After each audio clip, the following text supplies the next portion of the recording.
sa mga nangungunang balita ngayong umaga. Makakasama natin si Joel Reyes-Abel. Good morning, Joel. Good morning, Susan. Maligayang bisperas ng Pasko sa ating lahat. Sa ating mga kakape at kabalitaan. Yes. Happy Christmas. Christmas Eve. Christmas Eve, ayan. Nasusunog pa rin ang isang gusali sa Divisoria. Karamihan sa mga natupok dyan mga kahon ng prutas. In demand pa naman yun ngayong papalapit ang bagong taon. Alamin nga natin ang sitwasyon doon kay Bam Alegre. Bam! Joel, Susan, magandang umaga. Ngayon nga ang bisperas ng Pasko dito sa Divisoria, hindi lang yung mga bagsak presyong mga bilihin ang dinaragsa rito, patuloy yung pagdagsa dito ng mga bumbero dahil hindi pa rin naapula ang sunog sa isang 3 palapag na gusali dito sa panulukan ng ND Santos Street at Tabora Street sa malapit sa Divisoria, Maynila, pasado alas 12 ng madaling araw. Pangunahing naapektuhan ng sunog ang mga kalapit na nagtitinda ng prutas kaya nagkalat ang mga pabilog na prutas tulad ng mansanas, ubas at peras na inaasahang mabenta ngayong bagong taon dahil maghahatid umano ng swerte. Pero malas lang dahil marami sa mga prunas nasunog o di kaya'y nabasa ng mga bumbero.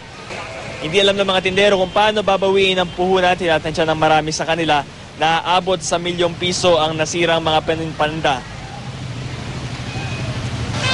Itong peras na to, isa ito sa mga naapektuhan dito sa sunog. Sariwa pa ito at malamig-lamig pa. Kausapin natin isa sa mga nagtitinda. Sir, ito, magkano kaya itong mga prutas na ito, yung halaga nito, magkano kaya ito? Pag mga isang peraso po, 20 po isang ganito eh. Pag per box po siya, 680. Puhunan po namin dyan, ₱10 lang. Dito sa sunog, may mga naapektuhan na ba kayong mga paninda? Meron po, ito po napakarami. Hindi ko po namin alam kung anong gagawin namin. Lugin-lugin na kami. May pumuputok daw. Pero hindi pa natin matsansa kung anong klaseng putok. Kasi meron electrical, meron din nagsabi na firecrackers. Joel, Susan, lalong lumala ang sunog na yan as of 5:45 a.m. Nasa Task Force Charlie na ito, inakyat ito mula sa Task Force Bravo. Kanina, nung iniwan natin ang sunog, ito ay confined fire pa.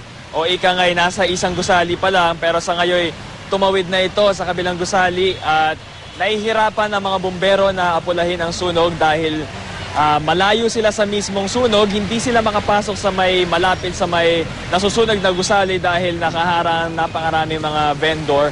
Hindi pa rin sila nag-aalisan doon at nakakalat nga ang maraming mga paninda, iba't ibang mga prutas.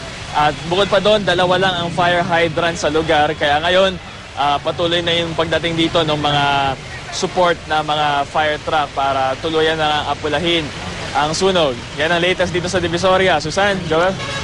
Okay, maraming salamat, Bam Alegre. Ayan, paano? Ibig sabihin niya magmamahal ang presyo ng prutas? Saan nakabili? Kasi magbabagong tayo, in demand yan, di ba?